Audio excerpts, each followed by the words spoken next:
اعوذ باللہ من الشیطان الرجیم، بسم اللہ الرحمن الرحیم۔ دیکھیں، ہم آج ایسی 3 چیزوں کا ذکر کریں گے، ڈسکس کریں گے جو ہمیں نیگیٹیوٹی کی طرف لے جاتی ہے، منفی سوچوں کی طرف لے جاتی ہے۔ دیکھیں، اس میں پہلی چیز جو ہے وہ یہ کہ لوگوں کا جو ان نیسیسری تنقید ہوتا ہے، لوگوں کو پتہ نہیں ہوتا اور تنقید کر رہے ہوتے ہیں، اس کی وجہ سے بہت نیگیٹو امپیکٹ آتا ہے ہمارے اوپر۔ دیکھیں، اللہ تعالیٰ سورہ الفرقان کی آیت نمبر 63 میں فرماتا ہے کہ جب نیک لوگوں سے جب جاہل ان کے منہ لگتے ہیں تو وہ ان کو سلام کر کے آگے گزر جاتے ہیں، یعنی کہ وہ ان کو اگنور کر دیتے ہیں۔ دیکھیں، یہاں پہ جاہلوں کا ورڈ جو اس آیت میں اللہ تعالیٰ نے یوز کیا، اس کا مقصد یہ نہیں کہ وہ ان ایجوکیٹڈ لوگ ہوتے ہیں، بلکہ اس کی وجہ یہ ہوتی ہے کہ یہ وہ لوگ ہوتے ہیں جن کو پتہ نہیں ہوتا ایشوز کا، لیکن وہ تنقید کرتے ہیں۔ ہمارے معاشرے میں بہت سارے ایسے لوگ ہوتے ہیں جو ان کا مقصد تنقید برائے تنقید ہوتا ہے، ان کو ایشوز کا پتہ نہیں ہوتا۔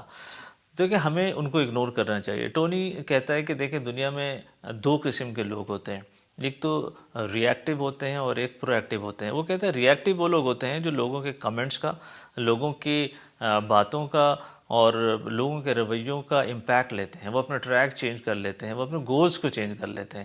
اس کے برعکس وہ کہتا ہے کہ جو کامیاب لوگ ہوتے ہیں وہ پرو ایکٹیو ہوتے ہیں، ان کو اپنے آپ پہ بھروسہ ہوتا ہے۔ وہ ایسے لوگوں کا جن کو ایشوز کا پتہ نہیں ہوتا، یا جس صرف تنقید کے لیے تنقید کر رہے تو ان کا کوئی اثر نہیں لیتے، they continue on their track, وہ اپنے گولز کی طرف چلتے رہتے ہیں۔ دیکھیں، اگر ہمیں کامیاب ہونا ہے تو ہمیں یہ سوچنا چھوڑنا پڑے گا کہ لوگ کیا سوچتے ہیں، لوگ کیا سمجھتے ہیں، لوگ کیا سمجھیں گے۔ دیکھیں، ڈیوڈ شوارز کہتا ہے کہ جو لوگ کامیاب ہوتے ہیں، 2 سے 3% لوگ ہوتے ہیں دنیا میں جو کامیاب ہوتے ہیں، ان کی ایک بہت بڑی کوالٹی ہوتی ہے کہ انہوں نے نیگیٹو لوگوں کو اور نیگیٹو کمنٹس کو نظر انداز کرنا سیکھ لیا ہوتا ہے۔ دیکھیں، دوسری چیز جو ہمیں نیگیٹیوٹی کی طرف لے جاتی ہے وہ اکثر یہ ہوتا ہے کہ ہمارا جو آؤٹ کم ہوتا ہے کسی کام کا یا کسی پروجیکٹ کا، وہ ویسا نہیں ہوتا جیسا ہم ایکسپیکٹ کر رہے ہوتے ہیں، جس سے ہم کافی ڈس اپوائنٹ ہو جاتے ہیں، اور جس کی وجہ سے بعض اوقات ہم شاید اپنے اس پروجیکٹ کو چھوڑ دیتے ہیں، بعض اوقات اس کام کو چھوڑ دیتے ہیں۔ لیکن اس میں ہمیں یہ کرنا چاہیے کہ دیکھیں، ہر سیٹ بیک کے اندر یا ہر فیلیور کے اندر ہمیں اس کا پازیٹیو سائڈ دیکھنا چاہیے۔ دیکھیں، ہر فیلیور کے اندر کچھ نہ کچھ لرن کرنے کے لیے ہوتا ہے، اور اس کو بلیسنگ ان ڈسگائز بھی کہتے ہیں بعض اوقات۔ دیکھیں، اس میں ایک مجھے بہت اچھا واقعہ یاد آتا ہے، جب کینیڈا میں ہوا کرتے تو ایک کمپنی کے اندر، ہماری کمپنی کے اندر ڈاؤن سائزنگ کی وجہ سے، یہ کاسٹ کٹنگ کی وجہ سے کچھ لوگوں کو نکال دیا گیا۔ تو ہمیں بڑا افسوس ہوا، وہ ہمارے کولیگس تھے، جانتے تھے ہم اس کو دوستوں کی طرح، تو کافی افسوس ہوا، اور لیکن وہ 2-3 مہینے بعد انہیں جاب مل گئی اور پھر دوسری جگہ سیٹ ہو گئے وہ۔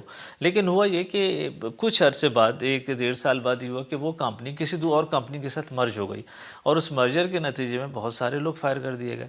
تو مجھے اس وقت خیال آیا کہ یار، وہ لوگ جنہیں ڈاؤن سائزنگ کی وجہ سے نکالا گیا تھا، اب وہ اچھی طرح سیٹ ہو چکے ہیں، اور اب جو لوگ نکالے گئے ہیں بہت بڑی تعداد میں ہیں، اور ان کو جاب ڈھونڈنے میں کافی دشواری ہوگی۔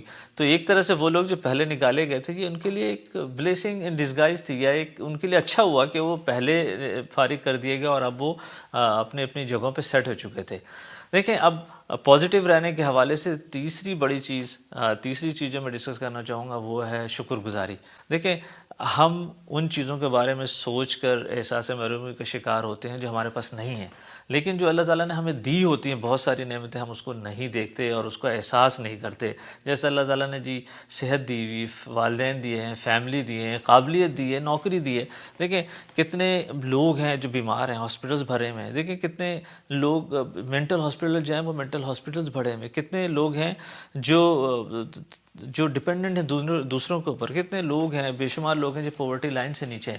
دیکھیں، جب ہم شکر گزاری کو اپنی عادت بناتے ہیں نا، تو اس کے 2 فائدے ہوتے ہیں۔ ایک تو ہم پازیٹیوٹی کی طرف جاتے ہیں، ہم منفی سوچوں سے نکل آتے ہیں، پھر ہم منفی نہیں رہتے۔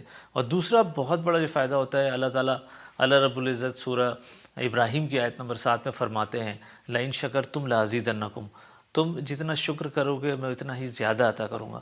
تو ہم جس چیز کا شکر ادا کرتے ہیں، اللہ تعالیٰ اس میں اضافہ کرتا رہتا ہے۔ دیکھیں، اس سے متعلق اس سے جو بہت اچھی ایک سورت، قرآن کی سورہ جو کوٹ کی جاتی ہے اس بارے میں، سورہ دعا ہے۔ دیکھیں، یہ وہ وقت ہے جب حضور صلی اللہ علیہ وآلہ وسلم بہت مشکلات اور پریشانیوں کا شکار تھے۔ یہ ابتدائی مکی دور کی بات ہے، جب حضور صلی اللہ علیہ وآلہ وسلم پہ وحی کا نزول کچھ دنوں کے لیے رک گیا تھا، تقریباً 1 مہینے کے لیے، اور مشرکین حضور صلی اللہ علیہ وسلم کو بہت طعنے دے رہے تھے اور تنقید کر رہے تھے۔ حضور صلی اللہ علیہ وسلم بہت اضطراب کا شکار تھے، لیکن پھر اللہ رب العزت نے سورہ دوحہ نازل کی اور اس کے اندر اللہ تعالیٰ نے حضور صلی اللہ علیہ وسلم کو بہت خوشخبریاں سنائیں، اور اس سورہ کی جو آخری آیت ہے وہ ہے وَأَمَّا بِنِعْمَتِ رَبِّكَ فَحَدِّثْ، جس کا مطلب ہے کہ تم اپنے رب کی نعمتوں کا اظہار کرو۔ دیکھیں اللہ تعالیٰ کی نعمتوں کا، جو بھی اللہ تعالیٰ نے ہمیں دی ہوئی ہیں، اس کا اظہار کرنا ہمیں معمول بنانا چاہیے۔ دیکھیں یہ بہت امپورٹنٹ ہے شکر گزاری کے لیے اور ہمیں ہمیشہ پازیٹیو رکھنے کے لیے۔ وآخر دعوانا ان الحمد للہ رب العالمین۔